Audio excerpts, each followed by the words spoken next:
Hi everyone, I'm Sydney at the Y, and today I'm going to show you some lower body mobility. So stretching is something that is often neglected in our training. It's always one of those things that we think we'll get to and we put it off for later and we never actually do it. But really all it takes is a couple minutes at the end of your workout, and it's particularly important after a leg day exercise. It's really important to stretch out at the end of it. There's a couple benefits of stretching out and making sure you're going through those mobility movements. Ultimately, it's going to increase your range of motion, your flexibility, and it's going to prevent injury in the future and help improve your form in most of your movements. All right, so I'm going to first start by showing a more advanced option for that post-leg day workout mobility. Afterwards, I'm going to show a more basic one that doesn't require getting on the floor. I highly recommend holding these stretches for about 20 to 30 seconds, but for the sake of the video, I'm going to cut that down a little bit. So to start off with, we're going to do a deep extended squat. So I'm going to have my feet a bit wider than shoulder width. My toes are going to be pointed out, and I'm going to drop all the way down to the ground. I'm going to put my elbows on the inside of my thighs and hold my arms together like this. So this is a really nice stretch in the hips and the inner thighs. Next, we're going to stand back up and we're going to do a crossover forward fold. So we're going to cross one leg over the other and we're going to reach over for the ground. You want to keep most of your weight in your back foot, the one that's not crossed over. And this is going to stretch your hamstrings and your IT band. And we'll switch sides too.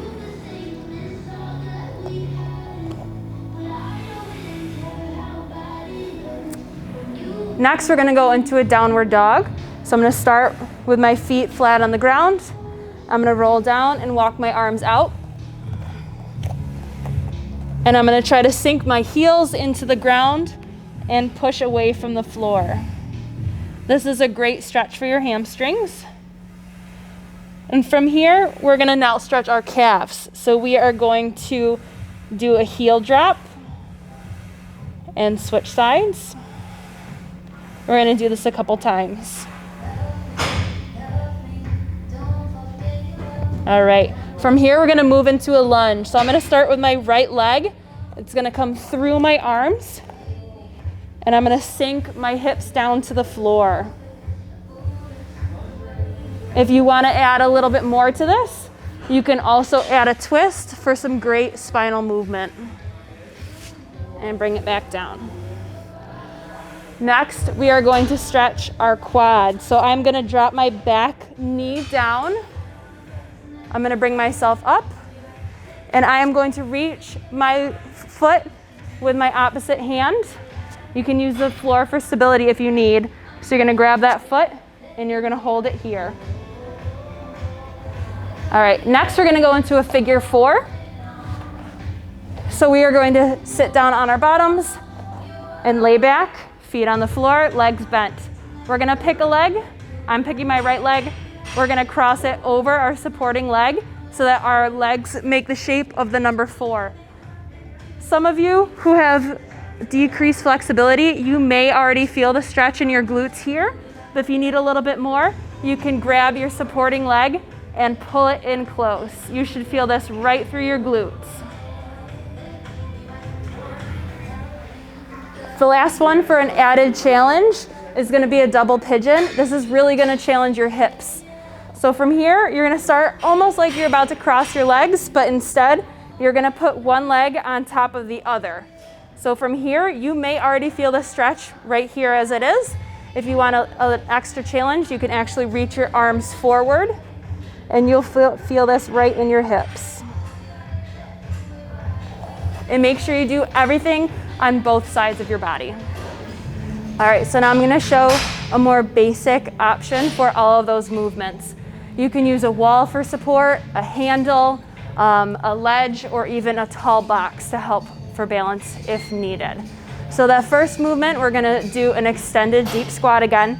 So for this one, we're going to take our legs nice and wide and we're going to drop our hips down. You can keep your hands on your thighs, or if you can drop to your elbows.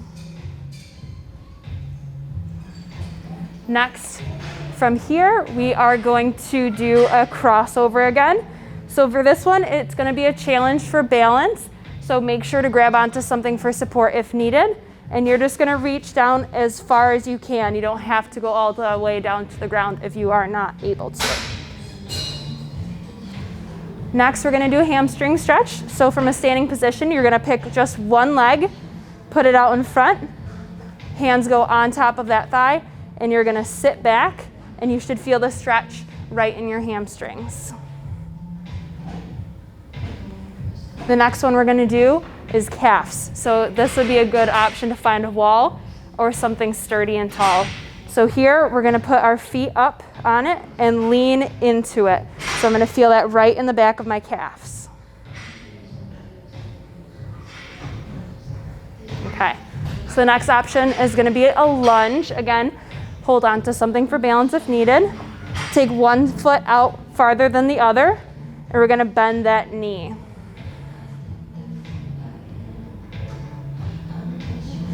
From here, we're gonna do quads. So again, holding on for balance. We're gonna try to reach that foot and hold that in.